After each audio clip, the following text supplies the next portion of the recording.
Jonathan, it's great to see you again. Thank you so much for the presentation about Path of Exile 2. No problem. So, you're getting rid of cruel difficulty and you're replacing it with interlude and Act 4. Why come to the conclusion that you just need to get rid of cruel difficulty altogether? Well, I mean, after 020, one of the big pieces of feedback we had is like playing through the campaign as a slog, and like there were multiple reasons for that, but ultimately, having to play through it twice is certainly not helping. So there's obviously things like the sprint and so on, but yeah, we really knew we were just like, okay, we have to get it. The other thing as well is like, okay, so we're adding Act 4. How would it even, like, you need to have 6 acts to get to the end game. How would it even work? Would we make you play through like 4 acts and then 1 and 2 again, or like just kind of, there kind of wasn't really like a good answer there. So we're like, okay, we have to find a way. It's going to take 20 areas approximately to get you from the end of Act 4 to the end game. We just need to have something that we can put there. And so we're like, okay, let's what if we made some cool side stories? Sure, we can do a bit of reuse, we can do a bit of things like, it won't be the quality of like a full like act, but it will be something that will hold up to a few playthroughs that enjoy. As for new bosses, we can use all that stuff again in the end game later. So it just kind of made sense. Now, people were certainly at the studio were a bit like, what, you want to add 3 more acts? Like, there was certainly like a bit of contention about the suggestion when I first made it. But I think it just turned out really well, and it's a really cool thing. And people who get to play now get to enjoy that, and then it'll go away. You're just gonna have them go away. You said they're temporary. Why not keep them in there? Like, is it like the ultimately FOMO the aspect? bosses and the art will all go into the end game, so ultimately none of it's really lost. But I don't know. I guess I just like it kind of, they just wouldn't really fit anywhere as far as the overall campaign and stuff are concerned, right? If I put them randomly as like optional in the middle, it'll be like, okay, well, now you're going to get over leveled during them. It kind of just doesn't work, right? So yeah, better to just fold it all into the end game and use it later. And I think that works better. Well, I'm very excited to try them out for a limited time only. So Yeah, if you're going to check out the exactly. game, definitely Yeah. try it out. How's Path of Exile 2 development going? It feels like you've hit a stride in terms of your releases for the most part. And I Mhm. love chatting with y'all like every quarter about. So Mhm. it's been really nice. But from your perspective, how has it been going? Well, I mean, it's certainly been tough to get both PoE1 and PoE2 development at the same time. But yes, I would say that we've kind of gotten to the point now of making it sustainable. But still, it's like, effectively our company has to release something every 2 months, and that's tricky. Path of Exile 2, obviously, it's because we're effectively developing the game at the same time. It's like a bit more work. So it's stressful, right? Like, this release has been pretty damn difficult to get together. But overall, like, I'm really happy with what I've gotten. I guess the main thing really is I just want to kind of get to the point of like, where we've got what we need to get out of early access to get to full release. And ultimately, there are 2 things we need, right? We need to finish the campaign, and we need to get the balance and the gameplay to the point where everyone's happy. Everyone's agrees that this is good. Like the PoE1 players are happy, the new players are happy, like everything's kind of going well. And once both of those 2 things are true, then we can go out of into full release. And so that's kind of what I'm looking forward to. But I'm pretty happy that we're going to have gone a lot of the way there with 030. And are all players happy right now? Well, not right now, not in 020, 02X, I should say. As I said, like, this is 030 is really kind of intended to be the like every problem that you had, we've got an answer for it. We don't necessarily have the right answer yet, but at least we have an answer for each thing there, and then we can continue to work on it. So I think it will go a long way. I'm still wrapping my brain around the whole trading mechanic that you're adding with Mm-hmm. this next release. That's huge. A lot of these Mm-hmm. games, they either don't do trading Mm-hmm. or I don't know. It's just sort of crazy that you've implemented it. Now, as a newbie perspective, like navigating the store and everything has been a little bit tricky. How long? How did you land on this as the solution? I'd be really curious to hear about the iterations you went through and how you landed here. Yeah, so ultimately with trade, the thing you have to be worried about is hyperinflation, right? Like, there has to be some mechanism that prevents it from like high frequency traders effectively just like ruining the market. Because in a game, you've got the situation where like the stuff that's low level is ultimately worthless to the high level players, and so that goes to nothing. And then the stuff that's at the very top end, that becomes the only thing that ever matters, and so it becomes worth like bajillions of dollars equivalent in currency. So effectively, that's what you're trying to prevent. And the way that you do that is you have to have some kind of roadblock. And previously, effectively, what the roadblock was making it so you had to manually trade. And the thing that sucks about that being the roadblock is that ultimately it's like the reason why that trade is slower is because it's less fun to do it. which is like not really the best roadblock you could have. So effectively, what we've got now is the roadblock of gold is the thing that prevents it from happening too often. And the reason why that's quite interesting is because in most games, they've got like account binding for items, and then the gold is freely tradable. But in PoE, the gold is the thing that's bound, the only thing that's bound, and all the items are freely tradable. So we kind of have this unique opportunity here to like use the gold as the way to kind of limit the system. Because if you were to, in order to keep trading, you have to keep playing to get more gold, and that means you can't write like a bot that's just going to sit there flipping items all day, because it'd have to be playing the game as well. And so that kind of means that that's where we kind of end up with the whole like the buyer pays a fee thing going on. That's been pretty good. But the other thing I wanted to do is I still really liked that whole like you actually like there's something nice and quaint about the whole like I'm going to go to someone's hideout and like interact with them and like have that whole stuff. So I was kind of like I still want to retain that. So then the idea of like you go to their hideout, you still get to see that. Sure, maybe they're not there at the moment, but they've still got the whole thing. They've got a shop. You can see the other stuff they're selling. Like it just adds to that kind of like nice like there's like an old school MMO thing that kind of was like back in the really old days we'd create player shops and stuff like that. Like I just really like that stuff. So I think that it adds to that part as well. One thing that seems like it might be lost though is me being incredibly cheap and doing my best to barter with people to get them to come Right. down a divine orb or two so that Right. I can Well, you can still buy try something messaging later people. on. You never know. But the other thing is just like finding a deal that someone else didn't notice, right? Like there's the whole what do you call it, the garage sale element, of like digging Yeah, through this piles of crap to see if you can find something good. So maybe we'll have that mechanic going on. that's a fun way to think about it. I love garage sales. So, Yeah. uh, Rise of the Abyssal, it's the first exclusive league for PoE hmm 2. hmm What were you able to do in the PoE 2 engine that made it stand out from anything you might have done with one of the PoE 1 leagues? Like what additional Right. resources do you have available to you? Well, the first thing is that we wanted to make sure that we were like this league is similar to a league we had in PoE one, which is the Abyss League. But we wanted to make sure first of all that we're just fixing all the gameplay problems that PoE one had around this. So that was like the first thing, and that's kind of like making sure there's no backtracking and that kind of stuff. But ultimately, the extra stuff just comes down to like we've got much better combat system stuff, like what monsters can do, like all of these kinds of things. Like I wouldn't say it's necessarily like direct, like the engine lets us do this, but it's more just like the standard of quality for what monsters and bosses have to do in a PoE two context is much higher. So it just ultimately ends up with like more stuff. But one of the things I really did want to ensure this time was that we had as much as possible the interaction with all the other different mechanics, because that's what kind of stacks up and kind of gives you interesting situations in the end game.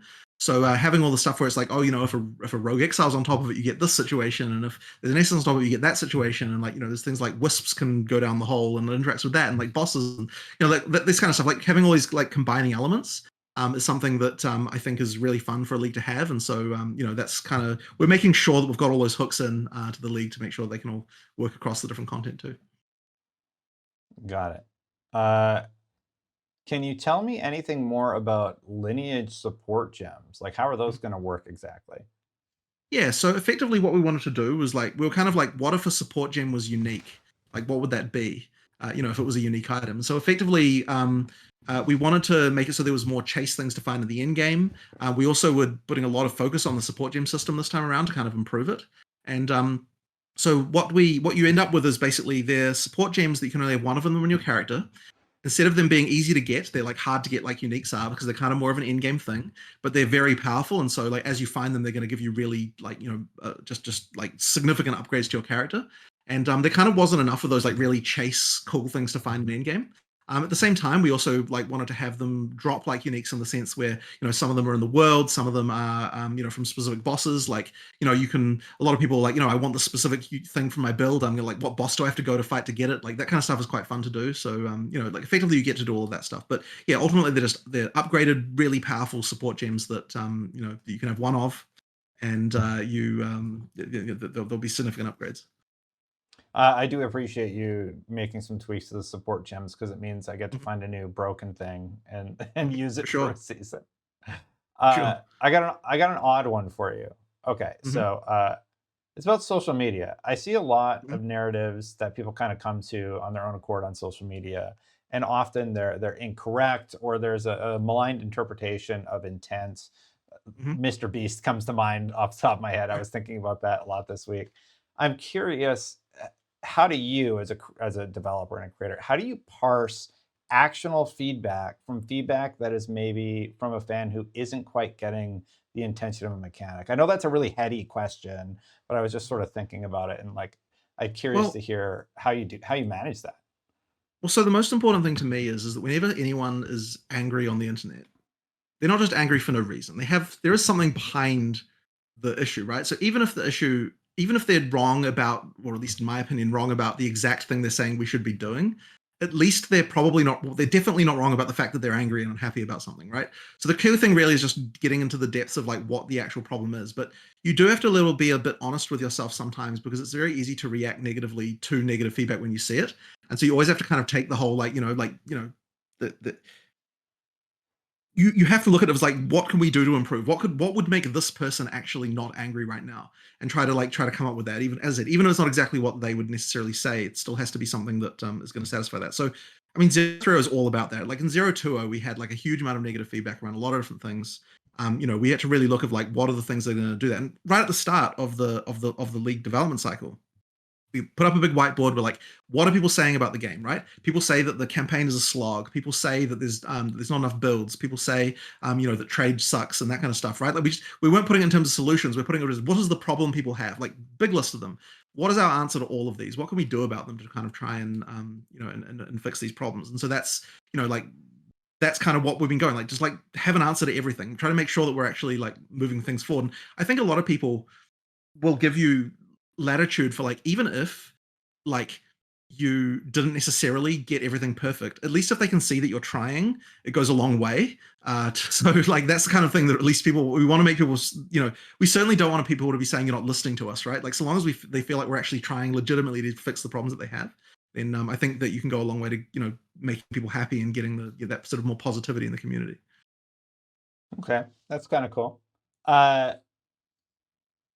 Well, I had a thought there, but I want to ask about your free weekend. So, Hmm. you're about to do a free weekend Path of Exile 2 Hmm. as you head towards the full release when the whole Hmm. game will be free. Hmm. I know that you can get in by purchasing the supporter pack. You can get in early, Hmm. like anytime, by doing that, and people are loving Hmm. the game already, loving it enough to complain in some cases, anyway. but but I got another heady question for you. Hmm. Once the game is done, how are you going to make that full release feel special when you've had so many special beats on the path so far? Well, I'm sure that like there will definitely be some kind of league or content coming out along with it. Like we always one thing we are good at is making a lot of content. So there will definitely be new stuff. I don't know whether it'll be in game. Like maybe it'll be that Act 6 is the last part that comes out. I'm not sure exactly, but like and that's because I'm not sure exactly when the full release will be, because ultimately we have to get everything to a point of good balance and everything. But I have no doubt that we will find something. But honestly, one of the surprising things about it is that there are a lot of people who haven't played the game because it costs money, right? There are a lot of people out there who just don't have the money to buy a game. And so it might surprise you. And this number isn't going to be exactly right because I don't remember the exact number, but there was something like um, only like 35% of the players who played PoE 1 in the last year have played PoE 2. There's still 65% of the players who are waiting until it's free before they try it. So like definitely in any case, there's going to be like a huge uplift just from something like that. Now that isn't the exact right number, but it's something around that. It's like it's a relatively lower number than what I might have expected. So yeah, I mean just the fact that it's free is going to be a big differentiator for a surprising number of people. Okay. So, well, what about like, do you have something sneaky planned for the campaign when it concludes? Like, will I mean, that we will see. I guess. I mean, look, there's a lot of cool stuff at the end of the. I mean, yeah, there is a lot of cool campaign stuff going on at the end there. But what I'm not sure about is like whether on like what parts of that will get in during early access and what parts will happen right at the release. Like I definitely don't think we would want to not have Act 5 in early access at some point, because that's like a big piece of content. But Act 6, I think we might be able to hold till the full release, but I'm not 100% certain. It's going to come down to playing it by ear and how things shake out, I guess. okay? More importantly, did Darth get to see the Druid when he visited you guys for a week? I did show him that, but yeah. So that was a class we really intended to get in for this release, and unfortunately, it just kind of couldn't quite happen. Like we've got our philosophy that we're really trying to stick to of like we don't delay the actual release. Like we have to make sure that we're being regular with that, and I just didn't. If we had tried to get the druid into this one, it would have delayed it out a bit, and I think that just would have been a mistake. So I mean, it'll definitely be in the next one. I say definitely, but of course, you know, you never know. But but yeah, I can't imagine a situation where we wouldn't have a class in the next release. Is it something Darth said when he visited, or I don't know. He you know, I like to show stuff when people arrive, so you know, he's definitely seen it. uh, I'll always ask when you think launch will be, but I'm going to save that for just a little bit later. For now, I'm Mhm. curious to hear from you. What additional items do you feel need to be in place before you're going to be confident enough to launch? I know we sort of talked about it already, but I'd love to hear your thoughts on that. Like, I'm not trying to pressure you on launch or anything like that. I'm more curious about the development cycle. I'm curious as a Right. developer what that roadmap looks like for you, where you're like, okay, now we're ready. Right. So obviously the campaign has to be done, right? That's like, you know, just goes without saying. But the other part is just has to be that we have to get to a point where where people generally agree that the game is good and solid and that they are willing to play it again multiple times and that kind of thing, right? So we have to be like we have to trust that, because until we've got to that point, I don't want to launch into whatever like negativity might come. So we have negativity might come that way because we really don't want to ruin the full release. And so what that means is effectively I'd have to have a release where people like it, and then I have to have another release after that where people also like that. And if that happens, we know that we don't have this like problem where a bunch of negativity is hiding under the positivity, if you know what I mean. So Yeah. like, you know, like, so we've definitely fixed all the problems that were a problem for the last one before that. So I'm certain now that it won't be December, right? Like I thought maybe it could be, but I'm certain now it won't be that. Might be the one after that. That's what I really hope to. Like I want to get this done as soon as I can. Like I really don't want this to go on for years. Uh, so you know, like the I'm hoping it'll be the one after that, but we'll see. But the first thing is get it to a place where everyone's actually happy. You know, and solve people's problems. You know, fix all the issues. As I said, we hopefully are going a long way with this one. But we'll see how things go. You said not this December, the one after that. So December 2026 No, no, is no, the not the target. December after that. I mean the release after that. Oh, okay, okay. Yeah. So we're releasing every 4 months, so that'd be March, I guess. Yeah, for the release after that. So it could be March. The next one after that would be potentially August. So you know these are the different. You know, since we're releasing every 4 months and we know exactly what month it is in, people will know it's one of these dates. They just don't know which one it will be. And honestly, we don't know either, right? Like it's going to come down Mhm. to you know how things go with the releases, how people receive them, and so on. Yeah, I'm more asking out of curiosity. I'm excited for y'all for when that date happens because I think a lot of people are going to have a good time. Dawn of the Hunt, you got a lot of feedback about Dawn of the Hunt. What's something you feel that really worked, and what's something that really did not work? Well, I mean, it's easier to see the stuff that didn't work because of all the stuff around that. And ultimately, I don't think it was Dawn of the Hunt itself exactly that was the issue. Like, I don't think it was the content that was the problem per se. It really what came down to there are a lot of nerfs, so that's never a good thing, you know, as far as like, you know, you break people's ability to know how to play because, you know, they were doing a thing, it worked, then they do the thing now and it doesn't work, which is, you know, always going to be a bad time. And at the same time, there weren't enough fixes to problems that players actually had. You know, like the funny thing is that almost everything that people complained about in 020 they were also complaining about in 010. The difference was you didn't have like the other 90% of people who were happy about all the new stuff and cool bosses and everything like covering over the fact that there was like a you know a bunch of problems, you know what I mean? So effectively like 020 it's like, okay, well, we knew about all these bosses, we played them all before, now it's just a whole bunch of problems you didn't address. And so it's like, okay, well, now we have to make sure we're addressing all that stuff. So that was kind of the main thing that we really had to do. I mean, as far as the stuff that worked, I mean, I think all the content we released was good, right? Like that, there was no problem there really. It just came down to not fixing stuff that was bad. Okay, I mean, yeah, I always liked the game, but I know fans had some issues with it. So look, I don't consider myself a pro. I think I've made that very clear in most Mhm, of the content that I make. I approach the game from a novice perspective, and I actually find that mhm, fun. Um, I find that I actually do pretty well in Path of Exile too. If I mhm. stop, I read everything, take a beat to plan out my build, and play the game. Do you think Path of Exile 2 is really as difficult as people make it out to be, or is that more of the lore of Path of Exile at this point? I don't actually think it is that difficult. No. Um, There is a thing though of expectation where if you're like a veteran ARPG player, kind of have an expectation of like being able to blast through the game with like very little, like without having to worry too much, if you know what I mean, about that stuff. And so that's where I think a lot of people who are like veteran ARPG players sort of run into problems. Now, we're trying to kind of like improve things for them too, with like in various ways.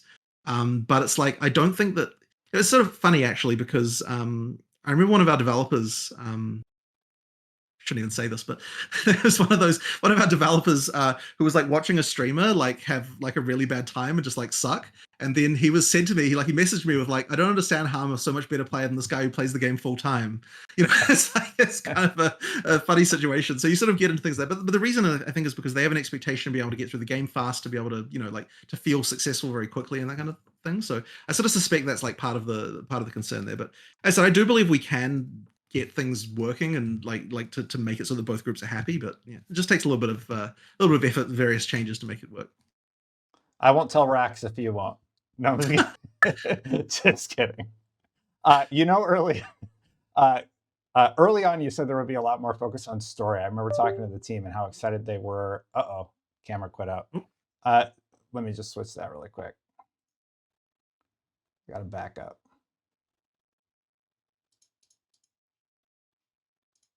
We'll go to the low Q camera. Let me just adjust that really quick. Sorry. Good. Give me 2 seconds. I don't know what happened. We'll just go with this one. All right. So you said early on that there was a lot more focus on story. I admit I actually paid attention to most of it. I didn't think I would. Okay. But I like that it wasn't forced. It was sort of interjected at important beats as rewarding as rewards for like defeating key bosses and such. How do you plan to keep that momentum? And will we see any more of the CGI moments? Why or why not will we see more of the CGI moments? Yeah, so we Act 4, I would say, actually probably has even more of that kind of like good storyline stuff. In fact, some of the stuff that we're doing in Act 4 with story stuff is actually quite a lot better. We've actually got the character talking a lot more often to other NPCs in Act 4, and we're actually going to go back and maybe re-record and actually redo quite a lot of stuff earlier in the game as well in that style. At least that's the plan. So there's actually quite a lot more going on there. We've got more storyline moments of like not cutscenes in the sense of you know, like a CG rendered thing, but more cutscenes in the sense of you know, like Half-Life style, where you can still walk around, but you know, there's a cutscene happening in front of you, like that kind of stuff. Like we quite like that stuff as well, so we're doing more of that. But you know, at some point, like there may or may not be other CG things as well. You know, we've got some pretty big plans for Act 5 and 6, so I guess people will just have to wait for that. But ultimately, CG cutscenes are really expensive to make. So you know, you can't do them too often, and the in-game stuff even is surprisingly hard too. But you know, like having more of that stuff, not in a, I just don't like to interrupt the gameplay, but having more of that stuff kind of, you know, within the play space, you know, like while you're fighting a boss, there's a thing going on and that kind of stuff. Like I do like that stuff quite a lot. Got it. I do too. Yeah, I like the story a lot more than I thought I would. You know, I thought I would just skip everything and not really pay attention to it. So it was like a pleasant surprise, you know, like getting to figure out how these characters evolve.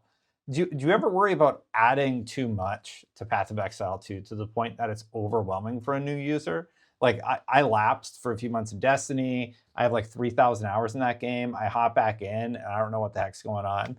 How do you manage adding cool new things without doing too much or introducing too much too fast as the player progresses? Well, I think the main thing is that we've got an advantage of is the fact that there's the expectation that you play through the campaign again each time that there's a new league. And that effectively means that we get to kind of reset the expectation, because like we introduce things slowly through the campaign. It's like if there's a few extra things through the campaign, it's kind of okay and things still work. So if you come in and just like play from the middle, you probably will lose a bit of context and there might be new stuff that you're kind of a bit unaware of, but it doesn't usually happen when you play through the start again. The other thing as well is, yeah, we generally introduce the more complicated stuff later, and I would say that we're starting from an easier to understand base than what PoE1 had, just in terms of a lot of how the mechanics work. Like when we're looking at crafting, for example, you know, there's certain rules that we just won't break in PoE2 as far as like how crafting works, which means it's always additive and you don't have to worry about like all this weird stuff with mod families too much and like all these kinds of things that mean that like, you know, it's just overall simpler. And so even though we add more stuff to it. It's like if we add a bunch more socketables, it's like I don't think anyone's really confused by that, right? It's just more socketables, and yeah, there's more mods, and in some sense, like, you know, there are more options for you, but it doesn't really like break your understanding of like how to craft or anything like that. So I think we're just kind of like in a bit of an easier place there with regard to the core systems and being able to add to those things without having to, you know, get everything too complex. Is there like a certain point in the story you're like, okay, I think they can handle this now? Like, and how do Right. you make that determination?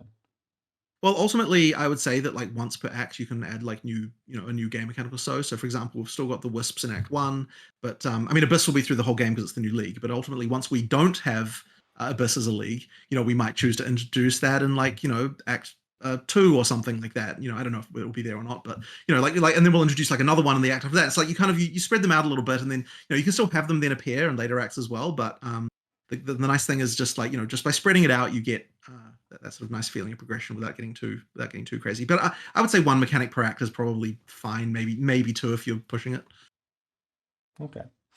Going back to the first time that you launched early access, if there was one thing you could have done slightly differently, and I might have asked this in one of our other interviews, but we're getting closer to launch now. I'm curious, do you even reflect on that time and think, oh, we could have done this? Or is it just like a distant memory at this point?